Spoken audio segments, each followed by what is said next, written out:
on Nature's Meetup Facebook Live.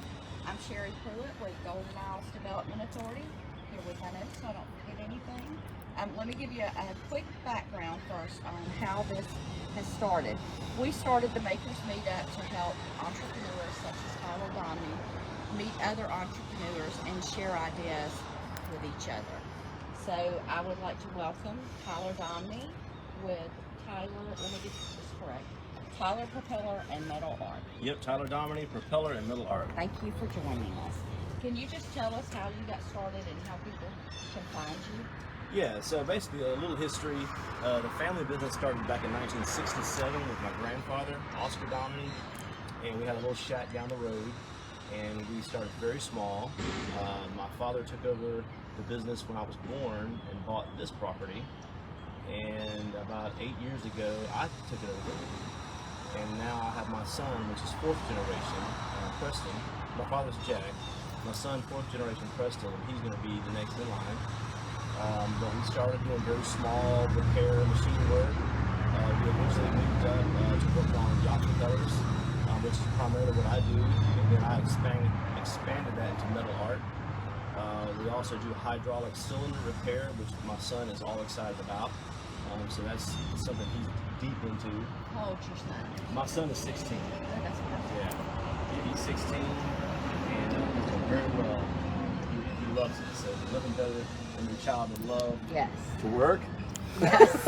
Amen. So anyway, so get him off the video game. And, but this is an example of a piece of the metal art inside of a big nozzle that's used on a ship. A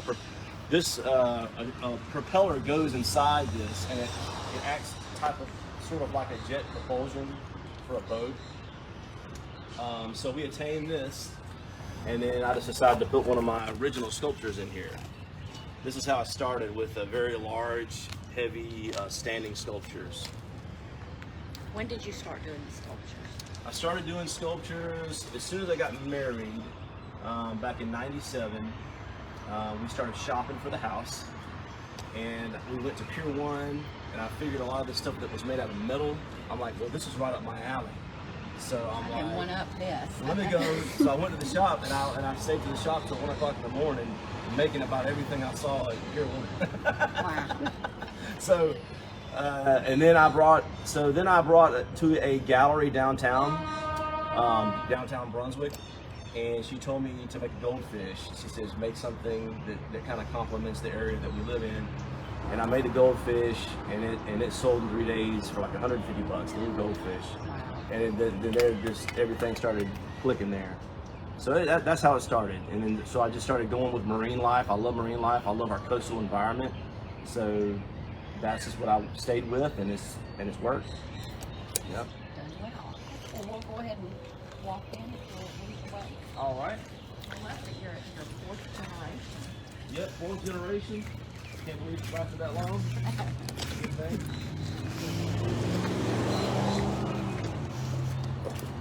Now we also are a zoo. A pet farm. All sorts of wildlife. There's our bird and our cats. But here's we're kind of thin on art right now because we're so busy with the propellers, but here are some examples of some of the stuff I do. A lot of this was commissioned, like for a gentleman that had a lake cabin, wanted me to make this, and so we made various sizes of it, palm tree stuff.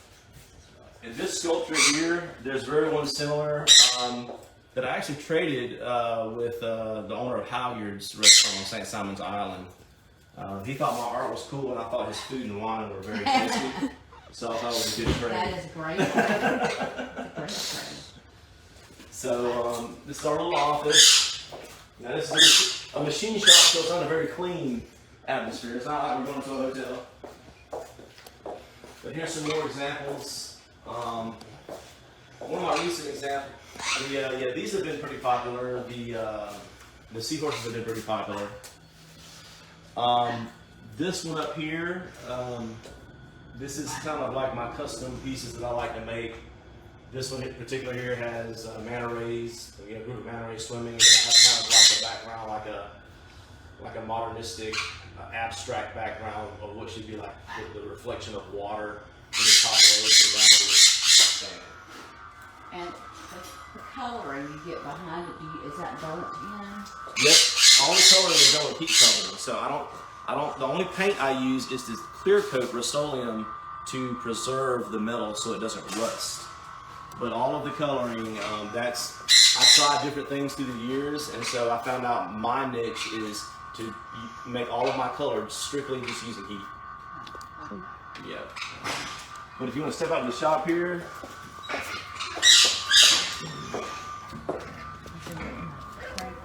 I believe this is what they say where the magic happens, right? This is where the magic happens. We didn't have magic, we couldn't pay bills. So this is common lathes we use. We produce manufactured boat shafts for most of your sport fishers, tugboats, every type of boating vessel from Charleston to St. Augustine. We're like the only ones left doing this. It's a very old school, rare type of field of work that we're in. So hopefully, the industry will get more kids doing this. But this is one of our machines, the big one here. This little area I've consolidated to try to preserve energy. So I do a lot now just in this one room. But this is our tighten down stands for straightening propellers. Here's the gauges. This is a propeller that's being checked right now. We use heat to straighten the blades out when they run around. That's the biggest issue with transients or anybody is they'll get in shallow water and they'll run around and bend the propellers up. So we straighten that out. Yeah. And here's a few that need to be fixed. And if you watch your step, I'll show you our computer and torch. But first of all, I'm getting my daughter involved in the art. My daughter's Dominey. She works at the Turtle Center on Jekyll Island, the Georgia Sea Turtle Center on Jekyll Island. And so she's experimenting with her artistic abilities. So I got her to draw out this octopus here. It's not Good finished. job, Rainey. Yeah. I like that. Yep, not finished yet. And these are not ears, by the way. These go behind, and that's how we hang it. Yeah. So it's unfinished, but I thought she did a pretty good job on this. I would say so. That's awesome. Inside here, this is our computer. This is our table here. So Rainey has already drew out all this. Here's a black cat, which was kind of a crazy commission job that I was talked into, but that's what they wanted. This has nothing to do with an underwater scene. I guess this cat would feel like this if it was underwater like this. But that's not the point that we're making here. So the cat's going to be for a race car, and then this is going to be the underwater scene for the octopus. And if these little machines over here, if you can see them, these are the plasma torches that we use to cut out. And we generally have it computerized. Right now, that part needs repair, so we're cutting everything by hand right now. In there is just simply the grinding room. That's where we finish our propellers at. Not much to see in there, just a bunch of dust. But over here, I'll show you the. If y'all want to step out here. So this is our computer here.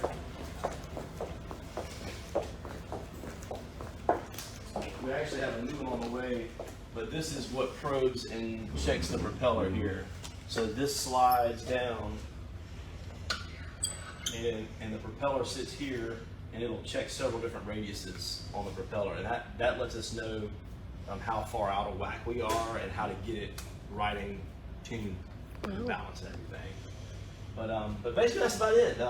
It's like I said, we're a lot smaller now. It's just what we do and how good we can try to do it, and that's what makes it happen. This is just a storage room in here now. You can see some of the size of these come off of like 130-foot yacht. So these are to be scanned. That's a little bit larger computer over there. That's the one we're using right now since this one's broke down. But we get some pretty big stuff in here. And of course, I stocked several propellers. I've sold several, but But that's one thing we do is we keep in stock several propellers, and we're ready when somebody's coming. You know, a lot of people come from Rhode Island, and they're doing a loop or going to the Bahamas, and so we want to be ready for them. So if they damage their propeller, we've got a propeller on the So shelf. where do they park their boats? They park their boats and then have who comes and takes it off? Do you guys do any of that? So you've got two marinas. So you've got Brunswick Landing Marina, and they can either be hauled out of the water, and then their staff will take the propellers off and bring it to us, or a scuba diver will go down there while they're in a slip, and they'll take the prop off underneath the water. And the same thing at Morningstar Marina on St. Simon's Island and Jekyll Island. But we work for several marinas. That's just probably just about 5% of our work comes from the Golden Isles. Yeah, so we're kind of a hub for the whole southeast. There's several boat yards: Huckins, Lamb, Sadler Point, and Jacksonville. We work for St. John's Shipbuilding, North Florida Shipyard, St. Augustine Marine. I keep going on and on. Wow. But since there's not that many shops that do what we do, we service, it keeps expanding the area. Yeah. And then you expand it with your art. I love that. You're just taking it another step too. With your kids involved. That's pretty awesome. Yeah. The art is an outlet. You know, there's not a lot of liability in art. So you either like it or you don't. But you know, the other stuff is more risky because it can vibrate and come back and that kind of thing. So, but yeah. We have a lot of makers in the community and folks that are just starting to make and sell products. What advice would you give them if they're just starting out in the art world here or in making physical products? Okay, so if they're starting off in the art world making physical products, you got to find something. Realistically, what I found is you've got to manipulate whatever you're doing that's unique to just you, that not many people can match you in. Okay, there's a lot of painters, a lot of jewelers out there. I've been to several art shows. So if you're going to make jewelry, you want to make something. You want to use you want to think outside the box.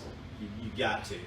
Otherwise, you'll do kind of okay. But once you find something that's just completely different than what the other guy's doing, that's when you're noticed, and that's when people come back to you for gifts at the end of the year. They hear about you and they commission you to do things, you know. So that's what I would recommend. Is you really got to think outside of the box. Just like there's tons of singers out there, but only the unique ones, or there's tons of guitarists, but Slash is Slash, right? So he's unique, but that's it. And you want to work hard at it. You want to study it. Find out what your direction is. Like mine's marine life. So whatever you're making, you want to find out what are you best at making it. What style? That's another thing you got to look at. Get ideas. Go to galleries. Talk to people. Ask questions. I ask people so many questions it drives them crazy. But that's how you learn. That's exactly how I learned. Is I kept asking, what do you like? What do you think about this? You know, take advice. Eventually, do your own thing. But take a lot of advice from people from different directions, and then put them together in your little thing. Awesome. All right. Well, glad you could join us. Thank you for doing this. And for anyone that wants to learn more about your art or has a propeller that needs repairs, how can they find you? Basically, my email, tylerdominey@gmail.com. And also our address here is 6029 Habersham Street, Brunswick, Georgia. But feel welcome to either come by here or visit my email. Drop me a line, and I'll be glad to help you. And bring cat treats, right? Bring cat treats. I'll give you a discount. There you go. Okay. Our next event will be next month. We'll be with Silver Bluff Brewery. We don't have a date yet, but that's soon to follow. And remember how the saying goes, we can't help everyone, but everyone can help someone. So start with your local community and shop local. There you go. You're welcome. All right.